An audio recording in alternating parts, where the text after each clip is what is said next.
quiero que recordemos un poco esta diapositiva, que lo que hace es resumir en la introducción a Filosofía de la Educación, ¿verdad?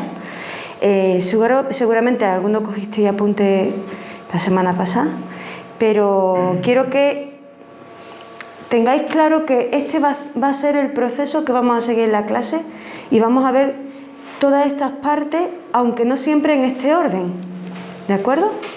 Porque por un lado, acordáis que estuvimos hablando sobre el papel educativo de la Iglesia, cómo la Iglesia era una entidad que educaba, ¿verdad? Lo dimos así de pasada como introducción.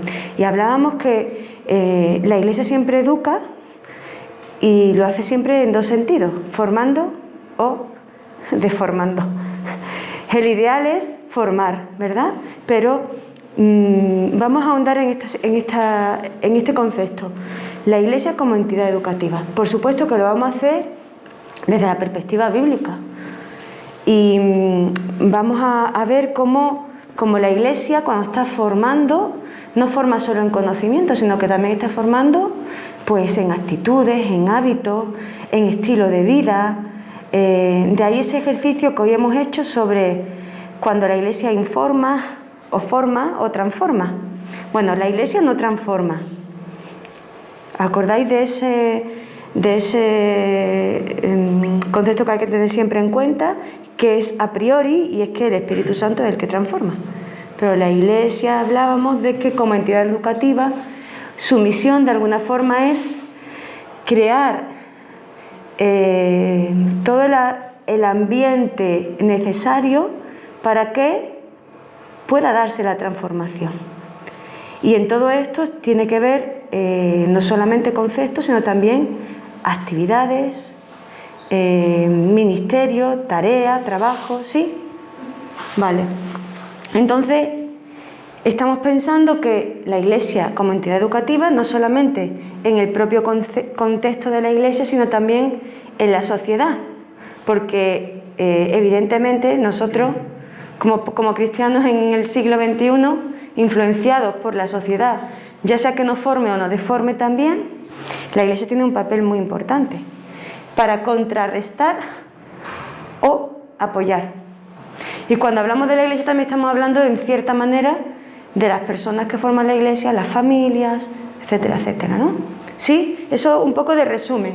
Lo que vamos a intentar ver ahí, la Iglesia como entidad educativa. También lo vamos a ver desde el punto de vista de que no es una opción para la Iglesia educar. ¿Os acordáis que la semana pasada hablábamos del mandato de Cristo a sus discípulos cuando dijeron, Señor, estábamos esperando, venga, ¿qué hacemos ahora? Estoy parafraseando. Pues ahora iros y haced discípulos, ¿no? Entonces, en la gran comisión que siempre hablamos, está establecido que la Iglesia enseña a los discípulos, ¿sí? Entonces no es una opción para la Iglesia como entidad educativa, educo cuando quiera, no. Tenemos que enseñar. ¿A qué? ¿A que tengamos un saco lleno de conocimiento? No, enseñar. ¿El qué? Háblame. Enseñar. Lo que Él nos enseñó. A hacer todas las cosas que os he enseñado, a que guarden todas las cosas que yo he enseñado. Eso sería la gran comisión en Mateo. La gran comisión en Juan es como el Padre me envió, así yo os envío. Ese es el texto de la gran comisión en Mateo, ¿no? Mucho más resumido y más global. Entonces, así la Iglesia como una entidad educativa, ¿sí? Eso sería una de las partes que veremos desglosada.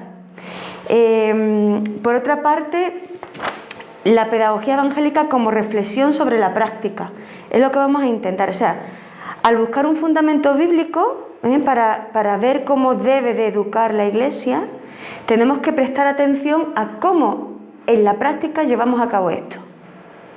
De ahí esa pedagogía evangélica.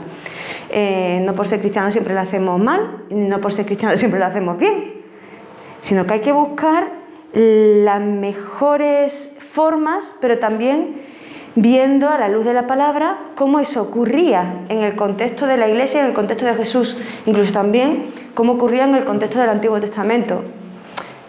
Claro está que es una introducción de una clase de 4 créditos que nos va a dar para mucho. ¿Os acordáis que os dije la semana pasada que no es una clase que no es una carrera de educación, sino es una asignatura de educación, ¿vale? Entonces, en ese sentido vamos a ver un poco cómo Jesús enseñaba en el Nuevo Testamento y también vamos a verlo cómo lo hacía Pablo y otros en la Iglesia y cómo podemos tomar de toda esa forma de enseñar, esa pedagogía, y cómo podemos aplicar, ¿vale?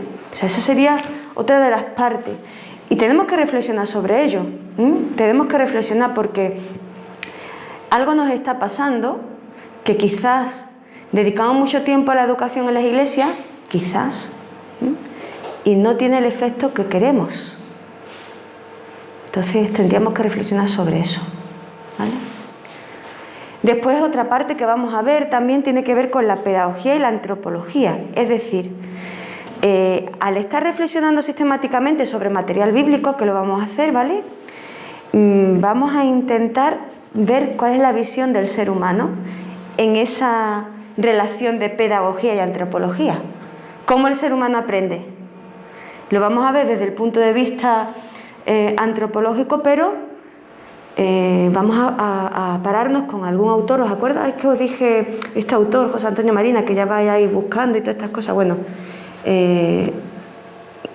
¿cómo tiene la visión, cómo en el mundo secular la visión que se tiene del ser humano como sujeto de aprendizaje, y cómo nosotros también, contrastándolo con nuestra antropología cristiana, cómo podemos encontrar una línea común entre la pedagogía y la antropología? ¿Cómo podemos, no?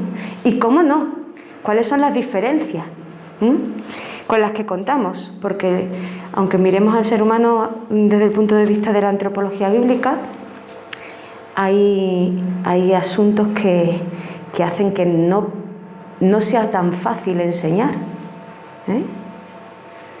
Claro, por un lado está la ductilidad del ser humano. Claro, el ser humano en las manos de Dios tiene posibilidades infinitas, pero por otro lado contamos con el pecado y cómo eso ha manchado también la forma de poder enseñar y poder, mejor dicho, poder aprender.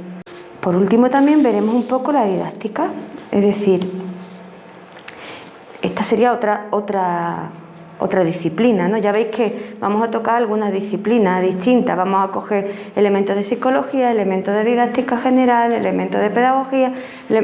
¿Por qué? Porque intentamos coger un poquito de todo lo que tiene que ver con la educación para poder dar algo equilibrado, ¿vale?